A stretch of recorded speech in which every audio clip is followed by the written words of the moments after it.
Pozdrav svima, u ovom videu želimo da rešimo zadatak koji glasi: odredi tačku na Z osi koja je podjednako udaljena od tačaka A sa koordinatama 1, -1 i 3 i B sa koordinatama 2, 1 i 1. Dakle, ovdje imamo dve tačke i potrebno je da nađemo tačku na Z osi koja je podjednako udaljena od ove dve tačke. Recimo, mogu da skiciram neki jednostavan koordinatni sistem, trodimenzioni. Čisto da vidimo kako to izgleda. Sad to neće uticati slika na zadatak, ali ajde, neka bude. I ovdje recimo da imamo neku tačku M1, a ovdje da nam bude neka tačka, recimo M2.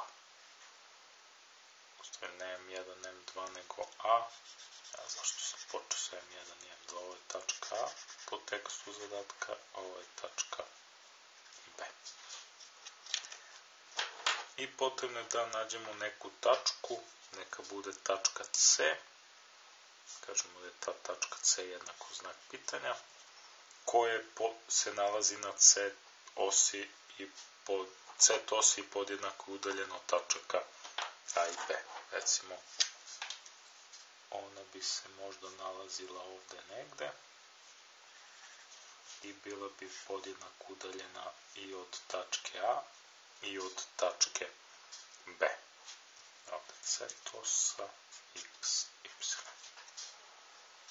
Šta mi znamo sada u ovom zadatku? Znači, znali bismo da na osnovu teksta zadatka koji je dat, da je duž AC, ili da kažemo da je rastojanje, dobro, može dužina duži AC jednaka dužini duži BC. To je prvi podatak. A drugi podatak je da nam se ta tačka C nalazi na Z osi. Pa ako se tačka C nalazi na Z osi, koje bi potencijalno ona koordinate mogla da ima?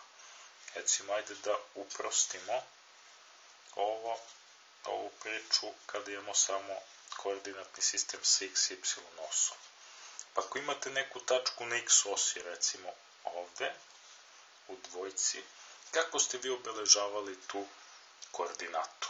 Vi ste tu koordinatu te tačke, neka bude i ona tačka C, obeležavali tako da ona ima X tu koordinatu 2, a Y tu koordinatu 0. Kako ćemo onda obeležavati ovde tačke koje se nalaze na Z osi? Znači imamo tačku C, kako da obeležimo? Pa ona će imati koordinatu Z jednaku nekom nepoznatom broju, ajde obeležimo sa brojem Z, a ove ostale koordinate X i Y će biti jednake 0. Dakle, u ovom slučaju smo ovdje imali, kada nam je data neka tačka na X osi, da je njena Y koordinata 0. A ovdje kada imamo neku tačku C na Z osi, to bi zapravo značilo da su koordinate X i Y jednake 0. Dakle, mi imamo tačku C koja ima koordinate 0, 0 i Z. To Z ćemo sada da nađemo, tu treću koordinatu. To je prvi podatak koji imamo, a drugi podatak je da su rastojanje između AC i BC jednaka. Kako bi izgledalo rastojanje između tačaka A i C? To bi bilo jednako po formuli korenu iz, stavimo ovdje, prepišem, da nam bude lakše, 1 - 1, 3. Dakle, to bi bilo jednako između A i C 0 - 1 pa na kvadrat plus 0 - -1. Dakle, to bi bilo 0 + 1 na kvadrat i plus Z - 3 pa na kvadrat. Dobro, to bi bilo rastojanje, odnosno rastojanje između A i C jednako korenu iz 0 minus 1 to je minus 1 pa na kvadrat to je 1 i plus 0 plus 1 to je 1 pa na kvadrat to je 1 i plus z minus 3 pa na kvadrat. Rastojanje između tačaka A i C jednako koren iz 2 plus z minus 3 pa na kvadrat. Dobro, neka ostane za sad tako. Da nađemo i rastojanje sada između B i C. Rastojanje između B i C je jednako sada korenu iz, napišemo ovde koliko nam je B. B nam je sa koordinatama 2, 1, 1. Pa je rastojanje između B i C jednako 0 minus 2 pa na kvadrat plus 0 minus 1 pa na kvadrat, 0 minus 1 pa na kvadrat i plus z minus 1 pa na kvadrat.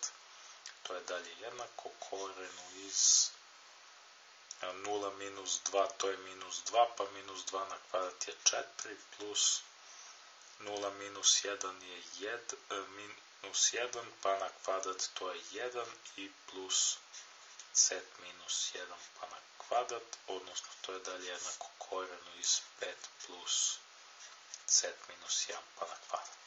I mi znamo da su ova dva rastojanja jednaka, znači da je rastojanje između A i C, da je dužina duže između A i C jednaka dužini duže između B i C, pa sada kada ih izjednačimo imat ćemo da je, ajde napišemo D od AC, po tekstu zadatka jednako dužini duži BC, pa sad zamenjujemo, umjesto AC pišemo koren iz 2 plus z minus 3 pa na kvadrat, da je jednako korenu iz 5 plus z minus 1 pa sve to na kvadrat. Sada možemo da kvadriramo i levu i desnu stranu da se oslobodimo od korenova, pa ćemo imati da je to 2 plus z minus 3 pa na kvadrat jednako 5 plus z minus 1 pa na kvadrat. Odnosno da je 2 plus, ovo je sada kvadrat binoma, pa će biti prvi na kvadrat, to je z na kvadrat, minus dvostruki prvi put od drugi, to će biti minus 6z i plus drugi na kvadrat, to je 9, da je jednako 5 plus, ovo je također kvadrat binoma, bit će prvi na kvadrat, minus dvostruki prvi put od drugi plus drugi na kvadrat, dakle z na kvadrat minus 2z plus 1. Sada možemo da skratimo z na kvadrat i z na kvadrat. I ostaće nam 2 plus 9, to je 11, minus 6z, da je jednako 5 plus 1, to je 6 i minus 2z. Pa ćemo z-ove da prebacimo sa jedne strane, brojeve sa druge. Recimo z-ovi neka idu sa leve strane, bit će minus 6z plus 2z, da je jednako 6 minus 11. Minus 4z plus 2z, to je minus 4z, dakle minus 4z je jednako 6 minus 11, to je minus 5. Nastavimo ovde. Dakle, bit će, podelimo ovu jednačinu sa minus 4, imat ćemo da je z jednako minus 5 kroz minus 4, odnosno z jednako 5 četvrtine, jer ovaj minus i minus daju plus. I dobili smo da je z, ova koordinata, da tačka C ima treću ovu koordinatu po z 5 četvrtine, što znači da je naša tražena tačka u zadatku 0, 0, 5 četvrtine. To je dakle ta tačka koja se nalazi na C osi i koja je podjednako udaljena od tačaka A i B. To bi bilo u ovom videu. Nadam se da ovaj zadatak nije bio težak. Vidimo se u nekom sljedećem videu. Hvala na pažnji.